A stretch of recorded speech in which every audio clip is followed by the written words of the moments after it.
Hello everyone, welcome back to my channel. Firstly, a very grateful thanks to all my new subscribers who have recently connected me. So this will be my first content video. It will be regarding management. So without wasting time, let's continue. See, management is a very common word which we can use in almost in our daily lives. जैसे कि कई बार हम लोगों को appreciate करने के लिए या फिर कई बार किसी को क्रिटिसाइज करने के लिए भी मैनेज का वर्ड यूज करते हैं कि किसी इंसान ने अपने आप को बहुत अच्छे से मैनेज करके रखा है या उसने अपने जो वर्क है उसको बहुत अच्छे से मैनेज करके रखता है, अपना शेड्यूल बहुत अच्छे से मैनेज करके रखता है. दैट मीन्स कि हम उसके कैलिबर, उसकी एफिशिएंसी की बात कर रहे हैं कि जैसे वो अपने काम को एक एफिशिएंट मैनर में कंप्लीट कर रहा है तो वो एक मैनेजेबल पर्सन कहा जा रहा है.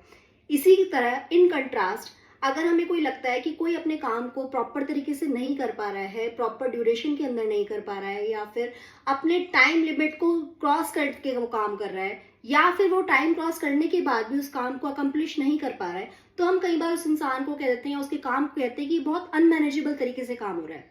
अगर हम बात करें बिजनेस कंटेक्स्ट की तो बहुत ही सिंपल टर्म्स में आपको समझाना चाहूंगी. Management is something which we endure to other person, that is something which can be done by the other people.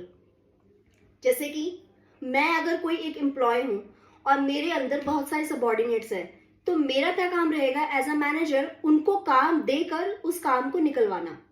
Management ये नहीं कहता कि आपको खुद काम करना है डायरेक्टली. यहाँ पर management is getting the work done through others. ये डेफिनेशंस हम लोगों ने अपनी कई बार टेक्स्ट बुक्स में भी बहुत ज्यादा पढ़ी है. तो बहुत ही सिंपल टर्म्स में मैं यही कहना चाहूंगी, management is an art of getting the work done through by others. अब बात करते हैं मैनेजमेंट किस चीजों से कंप्राइज होता है. अगर हम बात करें 5 M's की, मैं मैनेजमेंट को कैटेगराइज करना चाहूंगी 5 M's में, जैसे कि है man, material, machine, method and money. अब आप बात करें मैन की, यहाँ पे मैन आपके एम्प्लॉयज, अगर हम बिजनेस कंटेक्स्ट की बात करें, एम्प्लॉयज या एम्प्लॉयर की बात हो रही है कि हम एक ऑर्गेनाइजेशन के अंदर कितने एम्प्लॉयज को ग्रांट करते हैं या हायर करते हैं, कितनी हमारी एफिशिएंसी है, कितनी हमारी रिक्वायरमेंट है, किस तरीके के एम्प्लॉयज हमें चाहिए. अगर हम उस इंसान को या फिर उन एफिशिएंट तरीके से उस एम्प्लॉयज को हायर करते हैं या फिर उनकी सारी देखभाल करते हैं, उनकी टेक केयर करते हैं, उनके सारे बोनसेस की, सैलरीज की, इंसेंटिव्स की टेक केयर करते हैं या फिर उनके सोशल वेलफेयर की बात करते हैं या फिर उनके डिपार्टमेंट्स की बात करते हैं, तो वो सारा हमारा मैन के अंदर आता है. दैट मीन्स हम लोग उसको इजीली डिस्क्राइब कर पा रहे हैं कि यहाँ पर हम एक इंसान की जो कि एम्प्लॉय है या एम्प्लॉयर है एक ऑर्गेनाइजेशन में, उसकी ही कैरेक्टरिस्टिक्स की बात कर रहे हैं, उसी के मैनेजमेंट की बात कर रहे हैं. नेक्स्ट आता है हमारा मटेरियल. अब किसी भी एक बिजनेस ऑर्गेनाइजेशन में मटेरियल काफी टाइप का हो सकता है. हमने जनरली आज तक पढ़ा है रॉ मटेरियल होता है, फिनिश प्रोडक्ट होता है, एक प्रोसेस प्रोडक्ट होता है. तो हर एक इंडस्ट्री की अपने अपने तरीके के प्रोडक्ट्स रहते हैं और मेनली डिपेंड करता है इंडस्ट्रीज पे या फिर ऑर्गेनाइजेशंस पे कि वहां पर किस तरीके का प्रोडक्ट्स वहां पे प्रोड्यूस हो रहा है. इधर they are producing the raw material या फिर रॉ मटेरियल को लाकर वहां पर कुछ डिजाइन किया जा रहा है, कुछ प्रोसेस किया जा रहा है फॉर्म किसी एक प्रोडक्ट को फाइनल शेप देने के लिए, या फिर एक जगह पे सिर्फ स्टेरलाइज हो रहे हैं वो प्रोडक्ट्स और वहां से वो लोग फिर आगे मार्केट में जा रहे हैं. तो हमें मटेरियल को मैनेज करना it's a very big task, जिसके लिए हमारे पास काफी सारी फैसिलिटी हैं आज के टाइम पे कि हम लोग वेयर हाउसेस जनरेट कर लेते हैं या फिर हम लोग काफी सारे लॉजिस्टिक्स की हेल्प ले लेते हैं, जिसकी वजह से हम लोग इजीली अपने मटेरियल को एक जगह से दूसरी जगह ट्रांसफर कर सकते हैं. तो यहाँ पर जितना भी हमारा मटेरियल से, हमारे रॉ मटेरियल, प्रोसेस्ड या फिर फिनिश प्रोडक्ट से रिलेटेड जितनी भी मैनेजमेंट एक्टिविटीज आती हैं, हम उसे कहते हैं मटेरियल, यानी वो कंप्राइज करता है मटेरियल मैनेजमेंट. नेक्स्ट आता है आपका मशीन. किसी भी एक ऑर्गेनाइजेशन में मशीन एक बहुत इंपॉर्टेंट टूल होता है जिसके बिना कोई भी हम काम नहीं कर सकते हैं. अब वो एक छोटी सी आपकी मशीन भी हो सकती है और एक बड़े लेवल की, ग्रैंड लेवल की भी मशीन हो सकती है.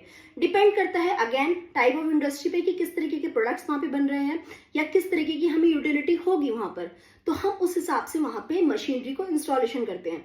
अब मशीन के इंस्टॉलेशन से लेकर उसके प्रॉपर वर्किंग तक, बाकी उसके सर्विसिंग तक जितने भी हम लोग प्रोसीजर्स या फिर प्रोसेसेस अपनाते हैं, जितना भी उसको मैनेज करने के लिए हायरिंग करते हैं इंसान की, या फिर हमें कोई सपोज हमने कोई एक बहुत ही एडवांस मशीनरी अपनी ऑर्गेनाइजेशन के लिए लेके आ गए, तो उसके लिए हमें क्या चाहिए होगा, एक एफिशिएंट एम्प्लॉय चाहिए होगा या फिर एक ट्रेनर चाहिए होगा. तो वो मशीनरी का मैनेजमेंट के अंदर ही आता है सारा कॉन्सेप्ट। तो इसलिए हम लोग यहाँ पे ये भी कह देते हैं मैन के साथ साथ हम लोग मशीन को भी टैकल कर रहे हैं। अच्छा, एक बात और है कि कोई भी चीज, चाहे वो मैन की बात करूं, मटेरियल की, मशीनरी, सब एक दूसरे से कोरिलेटेड है, because it's a part of an organisation. और ऑर्गेनाइजेशन एक ग्रुप एक्टिविटी होती है। यहाँ पर जो भी हम काम कर रहे हैं वो ग्रुप में कर रहे हैं, कोई इंडिविजुअल अप्रोच नहीं होता है, पहली बात। अब तो यहाँ पे फोर्थ आता है आपका मेथड। हमारे पास मैन भी है, एफिशिएंट एम्प्लॉयज भी हैं, मटेरियल भी है, मशीनरी भी है, बट उसका करने का प्रोसेस हर किसी इंडस्ट्री का, या फिर अगर आप normal day to day working की बात भी कर ले तो हमारा एक शेड्यूल होता है या हमारा एक जोन होता है कि जिसके हिसाब से हम अपने काम करते हैं। जैसे कि हम सुबह उठते हैं, फिर हम ब्रशिंग करते हैं, फिर हम लोग ब्रेकफास्ट लेते हैं, उसके बाद सब कुछ चीजें हम लोग, हमारा ऐसे शेड्यूल चला जाता है। तो ऐसे ही किसी भी काम को करने के लिए कि ऑर्गेनाइजेशन के अंदर भी हम लोग किसी प्रॉपर मेथड्स को यूज करते हैं। कई बार हम लोग क्या होता है वर्कलोड के हिसाब से काम करते हैं, कई बार हम लोग वर्कफोर्स के हिसाब से काम करते हैं। तो काम को करने का तरीका एग्जैक्ट वो भी हमें ये सिखाता है कि हम लोग अपने काम को आगे किस तरह से, किस हिसाब तक फर्निश कर सकते हैं। तो यहाँ पर हम लोग मेथड्स की बात कर रहे हैं कि हमें कौन सी टेक्निक्स, मेनली यहाँ पर है टेक्निक्स का हमें यूज करना है कि किस तरीके की हमें टेक्निक्स लेके आनी है ताकि हम लोग अपने काम को एफिशिएंटली परफॉर्म कर सके। Last is the money and also an important composition of all the management. Last आता है आपका money. Money also comprises a very important role in management, क्योंकि विदाउट फाइनेंस हम आई थिंक किसी भी स्टेप को या फिर किसी भी जो हमने यहाँ पे पॉइंट्स लिखे हैं किसी भी चीज को प्रॉपरली फुलफिल नहीं कर सकते। हमें रिक्वायरमेंट है स्टाफ की, उन्हें सैलरी देनी होगी, मनी, फाइनेंस। मटेरियल है, कोई भी हमें मटेरियल लेकर आना है या बेचना है, कहीं जाके सेल करनी है, प्रोडक्शन करनी है, requirement of finance again. Machinery है, कोई भी इंस्टॉलेशन करनी है या फिर उसको टाइम टू टाइम सर्विसिंग के लिए देना है, again finance is required. Methods में भी जो भी हम लोग मेथड्स कर रहे हैं, कई बार हम लोग बहुत ही एडवांस मेथड्स यूज करते हैं या फिर हम लोग कोई प्रैक्टिशनर्स बुलाते हैं या ट्रेडिशनल्स बुलाते हैं, उनके लिए भी हमारा फाइनेंस जाता है। दैट मीन्स अगर ये चारों चीजें, पांचों चीजें हम लोग मैनेज कर पा रहे हैं, that comprises your management. So management is a process. It's a process in which we comprise all these 5 elements so that we can furnish our profitability and we can do our services in the most efficient and the effective way. So this is all about the 5 M's of management. Now we'll proceed further. Till now हम management के बारे में थोड़ा बहुत कुछ समझ चुके हैं। अब हम बात करते हैं इसके फीचर्स के बारे में। So फीचर्स ऑफ मैनेजमेंट की बात करी जाए तो सबसे पहला फीचर है गोल ओरिएंटेड। सी, जो भी कोई बिजनेस एस्टेब्लिश होता है उसके पीछे एक गोल होता है। अब वो गोल शॉर्ट टर्म भी हो सकता है और लॉन्ग टर्म भी हो सकता है। तो यहाँ पर हम लोग मैनेजमेंट में सबसे पहले हमारा मेन प्रायर वर्क यही रहता है कि हमारे को अपने ऑर्गेनाइजेशन के लिए एक ऑब्जेक्टिव सेट करना है। अदरवाइज आप देखिए ना कि आपकी लाइफ विदाउट ऑब्जेक्टिव कैसी हो जाएगी। आपको पता है कि आप MBA कर रहे हो, BCom कर रहे हो, BBA कर रहे हो, क्यों कर रहे हो? आप एक ग्रेजुएशन की डिग्री लेना चाहते हैं या फिर आप एक पोस्ट ग्रेजुएशन की डिग्री लेना चाहते हैं, आपके पास एक एम है। तो इसी तरीके से एक इंडस्ट्री या एक ऑर्गेनाइजेशन में भी ऐसा होता है कि हमें एक एम को एस्टैब्लिश करना पड़ता है जिसके पीछे हमारे बाकी के सारे स्टेप्स रहते हैं। तो सबसे पहला इसका फीचर है गोल ओरिएंटेड, यानी कि हमारा मैनेजमेंट जो है ये चीज को डिफाइन करता है कि हमारा क्या गोल रहने वाला है।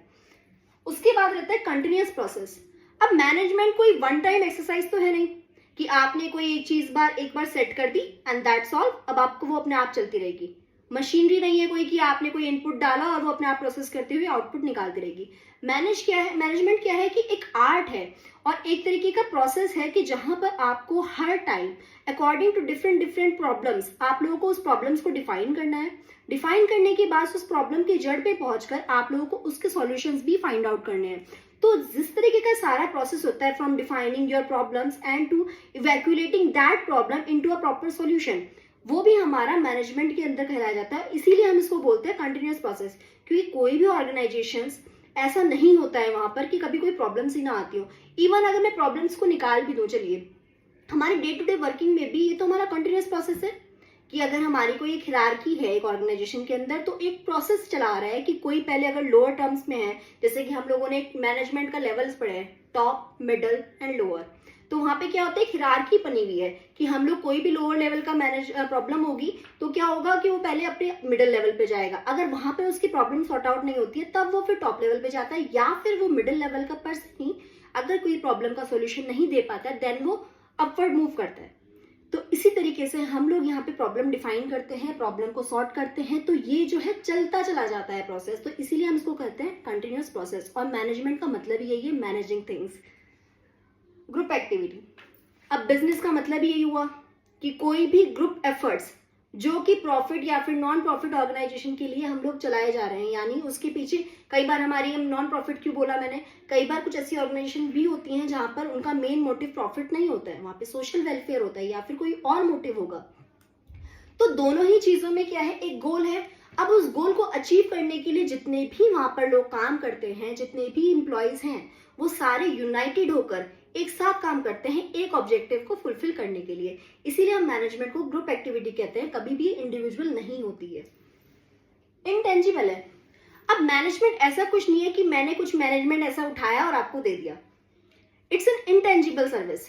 यहाँ पे क्या है कि एक ही आर्ट है, एक इंडिविजुअल की अपनी अप्रोच है, अपनी थिंकिंग प्रोसेस है कि वो किस तरीके से अपनी इंटेलेक्चुअल को यूज करके किस तरीके से चीजों को मैनेज करता हुआ चला जाता है। तो ये इंटेंजिबल सर्विस है कि हम इसको देख नहीं पा रहे हैं ऐसे, बट इसके इफेक्ट, हम लोग जो इसके इफेक्ट्स आते हैं वो हम लोग डेफिनेटली महसूस कर सकते हैं। अब इफेक्ट्स कैसे होंगे, वो होते हैं रिजल्ट ड्राइवन, यानी कि आपके जो रिजल्ट्स निकल कर आ रहे हैं, वेदर दे आर फ्रूटफुल और not, that depends on your efforts. जहाँ पे उसमें हमारा ग्रुप एफर्ट भी लग रहा है, हमारा जो कॉन्टिन्यूस प्रोसेस चल रहा है मैनेजिंग का वो भी चल रहा है, और क्योंकि हमारा गोल है तो देखना पड़ेगा कि वो कहाँ पर हमारे जो ग्रुप्स हैं प्रॉपरली काम कर रहे हैं ताकि हमारा गोल अचीव हो पा रहा है नहीं हो पा रहा है। तो जो उसका रिजल्ट रहेगा that result will be intangible. और या फिर जो वो सर्विसेज भी हैं, जो फिर वो काम मैनेजमेंट हो भी रहा है, तो वो भी क्या है, इंटेंजिबल। इंटेंजिबल का मतलब सिंपल सा होता है, जो हम देख नहीं सकते। Science as well as an art. Now the last one is science as well as an art.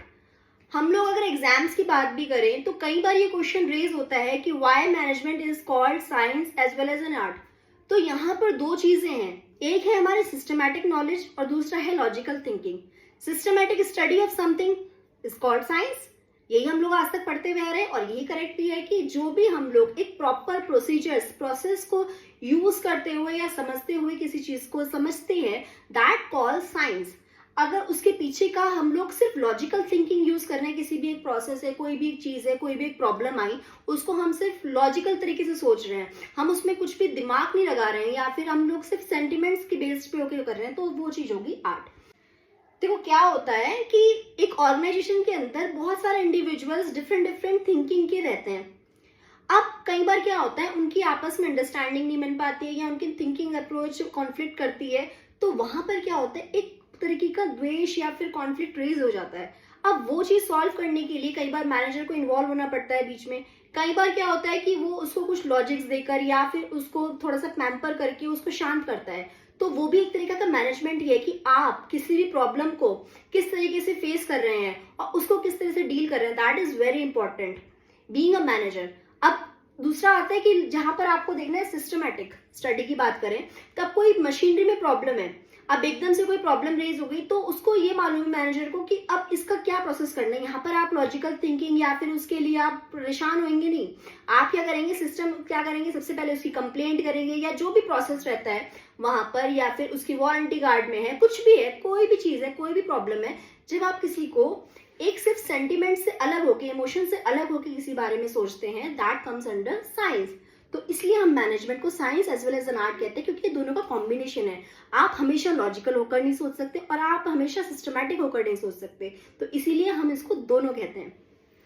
तो यहाँ पर हमें मैनेजमेंट का एक पूरा कोर समझ में आता है कि मैनेजमेंट एक्चुअली है क्या, जिसमें कि गोल ओरिएंटेड है, कंटिन्यूअस है, ग्रुप एक्टिविटी है, इंटेंजिबल है, साइंस है और आर्ट है।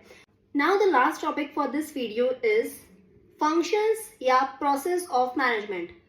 अब मैंने बोला या, वो इसलिए क्योंकि कई बार क्या होता है, जो फंक्शंस होते हैं अगर हम इसको सीरीज में लिख दें, वही हमारा प्रोसेस ऑफ मैनेजमेंट बन जाता है कि किसी भी एक ऑर्गेनाइजेशन में क्या प्रॉपर हिरार्की या फिर क्या एक प्रॉपर स्टेप्स हैं जो हम फॉलो करते हैं इन जनरल टर्म्स। सबसे पहला है इसमें प्लानिंग। प्लानिंग इज समथिंग जहां पर हम लोग सिर्फ थिंकिंग का काम कर रहे हैं। अब इसमें काफी सारे क्वेश्चंस आते हैं हमारे, जितने भी हमारे क्वेश्चन वर्ड्स है ना, आप सिंपल टर्म्स में समझिए, जितने भी हमारे क्वेश्चन वर्ड्स है, what, where, how, why, when, ये सारे क्वेश्चंस हम लोग डिस्क्राइब करते हैं हमारे फर्स्ट स्टेप में, दैट इज प्लानिंग। तो मैनेजमेंट का सबसे पहला फंक्शन यही होता है कि हमने करना क्या है। जैसे कि हम लोगों ने फीचर में भी पढ़ा, गोल ओरिएंटेड प्रोसेस है, ठीक है। दैट मीन्स हमने सबसे पहले अपना गोल सेट करना है। तो उस गोल सेट करने के लिए हम लोग प्लानिंग करते हैं कि हमारे ऑर्गेनाइजेशन के अंदर, या हमने कोई ऑर्गेनाइजेशन ही स्टैब्लिश करनी है, तो हमारा वो उसका मेन मोटो क्या होगा, मेन प्रोडक्ट क्या होगा, हमने कब उसको लॉन्च करना है, कैसे चीजें करनी है, कितना स्टाफ रिक्वायर्ड होगा। इन सभी क्वेश्चन मार्क्स के जो आंसर्स हैं वो आपको फर्स्ट प्रोसेस या फिर फर्स्ट फंक्शन में मिलते हैं, that is planning. Second is organising. अब आपने प्लान कर लिए चीजें, बट अब उसको हमें एक प्रॉपर एजेंडा में डिफाइन करना है, प्रॉपर उसको एक शेप देनी है। शेप कैसे देंगे हम किसी भी चीज को, अगर हमने सोचा कि हमें कितना स्टाफ रिक्वायर्ड होगा, तो हमें एक दिमाग में सोच में डालेंगे कि हमें 50 स्टाफ रिक्वायर्ड है, उसमें से हमें कितने अनस्किल्ड चाहिए, लेबर चाहिए, कितना हमें स्किल्ड चाहिए, कितने हमें प्रैक्टिशनर्स चाहिए, कितने टेक्नीशियंस चाहिए, ये सारा हम लोग डिफाइन कर लेते हैं। उसके हिसाब से हम लोग प्रॉपर उसके लिए स्टेप्स लेते हैं। फिर दूसरा आता है कि यहाँ पर हम लोग डिपार्टमेंट सेट करते हैं। अब एक ऑर्गेनाइजेशन के अंदर सिंगल इंडिविजुअल तो काम कर नहीं रहा है, वहां पे आपके अकाउंट्स डिपार्टमेंट भी है, एचआर डिपार्टमेंट भी है, डिस्पैच डिपार्टमेंट भी है, प्रोडक्शन डिपार्टमेंट भी है, बहुत सारे तरीके के डिपार्टमेंट भी है और सीनियर लेवल डिपार्टमेंट भी है। अब हर किसी को एक जगह नहीं बिठा सकते, तो उसके लिए हमें क्या करना पड़ेगा, उनके डिपार्टमेंट्स हम लोग को डिफाइन करने पड़ते हैं कि कौन सा डिपार्टमेंट किस चीज का रहेगा, कितने डिपार्टमेंट्स में कितने लोग रहने वाले हैं, क्या डिपार्टमेंट की क्या क्या रिस्पॉन्सिबिलिटीज ड्यूटीज रहेंगी। साथ ही साथ यहाँ पर हम लोग अथॉरिटी एंड रिस्पॉन्सिबिलिटी भी डिवाइड कर देते हैं। यहाँ पे डिविजन ऑफ वर्क भी क्लियर कर दिया जाता है कि किसकी एक पर्टिकुलर बंदे की क्या रिस्पॉन्सिबिलिटी या फिर क्या चीज उसके पास रहेगी। अब क्या होता है कि यहाँ पर हम इंसान को सीमित भी कर देते हैं कि आपको ये जो काम दिया गया है आपको यही काम करना है। अगर कोई अकाउंट्स का बंदा है तो वो अकाउंट्स हैंडल करेगा, वो एचआर की प्रैक्टिसेस में इन्वॉल्व नहीं होगा अनटिल अनलेस उससे कहा ना जाए।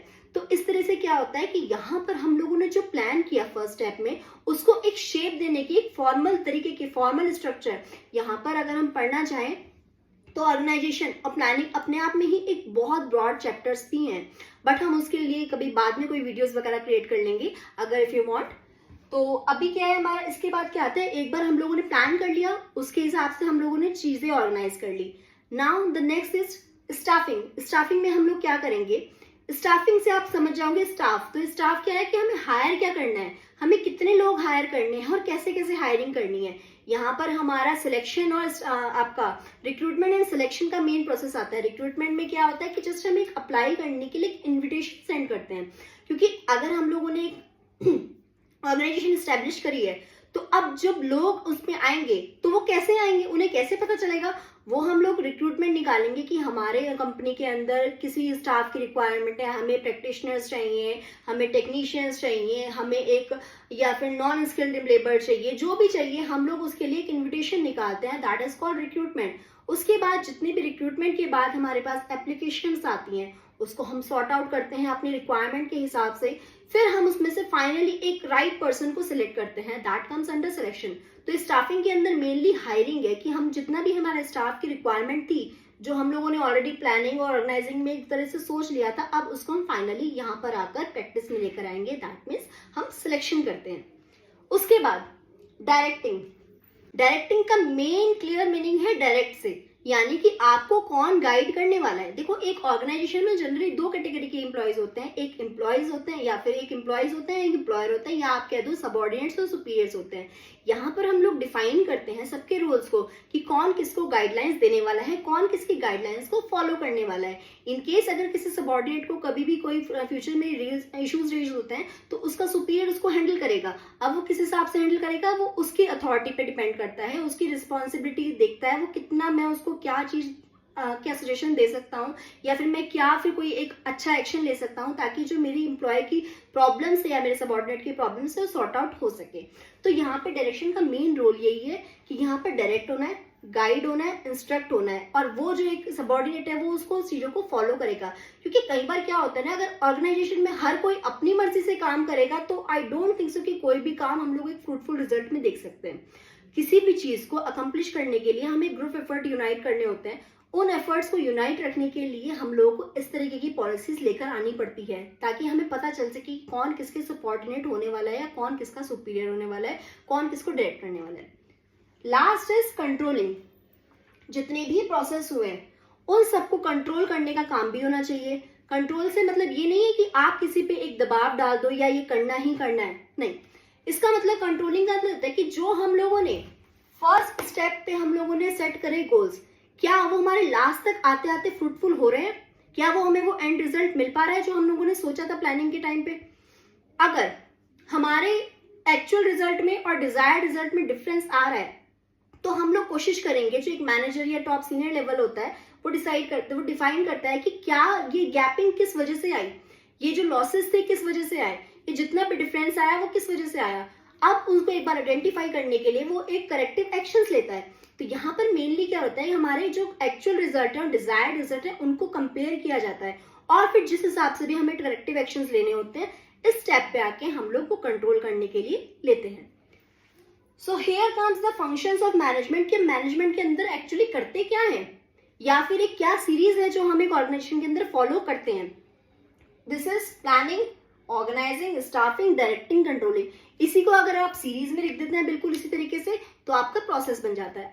सो in nutshell we can conclude management as business management is the process of planning, organizing, staffing, directing and controlling the activities of business to achieve its goals and objectives.